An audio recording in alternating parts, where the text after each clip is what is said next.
So, ayan mga lakatsira, nasa part 3 na ta sa ating continue sa ating paglalakbay papuntang Lucena City.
So, parang nasa kalahati na tayo mga lakatsira. Nakifeel ko na talaga ang Lucena. Char lang. So, as of now, between the traffic and then tingnan nyo ang kapaligiran sa ating madadaanan. Yan ang yan ang kasabihan na paprobinsya na tayo. Kasi Lucena daw, probinsya daw. So, madadaanan pa natin yung Quezon province. So actually pupunta kami ng Lucena doon sa may SM.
So, pasensya na po sa ating medyo pabalik-balik yung mga music natin. Kasi wala na akong ibang music eh. Kasi pag ina-apply ko yung iba, CPR naman. So, pasensya na po. And then, yan, probinsya na talaga kasi makikita niyo ang kapaligiran sa bawat paligid. Wow! So, ayan mga lakotsira, medyo hindi din na traffic. Smooth pa rin ang ating paglalakbay sa oras na ngayon. Sa oras na yun. O, diba? First time ko talaga na maka road trip ng papuntang Lucena City. Medyo malayo-layo ang ating paglalakbay mga lakotsira. Nung sinabi ko nga sa unang video natin, 4 hours daw ang ating lalakbayin kasi ang layo-layo. Actually, nag-ano lang sila, nagde-deliver ng mga sapatos doon sa metro. Is metro? Sorry, metro guys, pala dito doon sa Lucena. Kasi may siguro may promo kaya yan, kasi kadalasan dinadeliver nila. Actually ang trabaho talaga nila mag-deliver ng mga itlog kasi nasa kumpanya sila. And then malalaking restaurant ang kanilang dinedeliver. Kung sa Manila lang, pasensya po, kung sa Manila lang nagde-deliver sila sa MUA, sa ano pangalan yung galaan yun, basta malalaking mga restaurant sa Tagaytay, dito sa Lucena, mga SM, Mega Mall, ganun. So yan ang kanilang trabaho. So ngayon nag-deliver sila ng sapatos kasi yung amo din nila, yung amo nila, dalawang business kasi, yung itlog at saka sapatusan. So may sarili naman silang may sarili silang poultry doon, farm doon sa Batangas. So bago kami uwi, dadaan kami ng Batangas, magkukuha ng itlog, dadalhin sa Manila. So yan ang kanilang trabaho. Kasi may nagtatanong sa akin kung ano daw ang trabaho nila.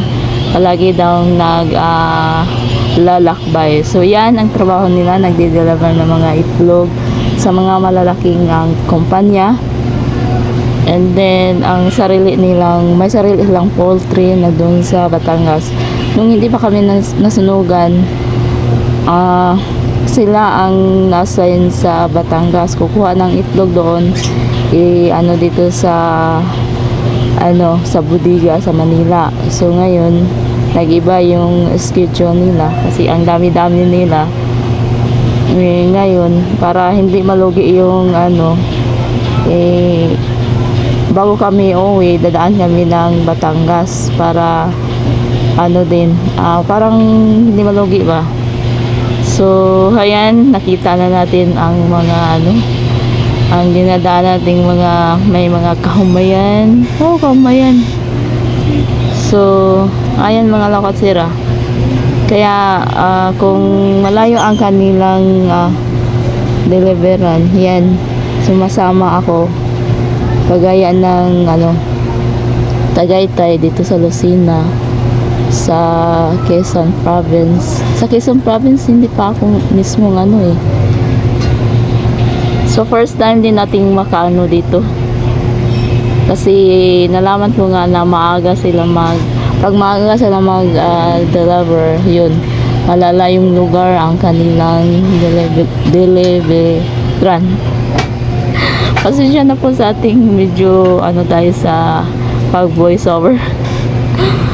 So ayun mga lakotsira, konting to be continue na lang sa ating paglalakbay kasi ang haba-haba. Hindi naman natin pwedeng i-fall natin kasi baka maano tayo sa mga katim.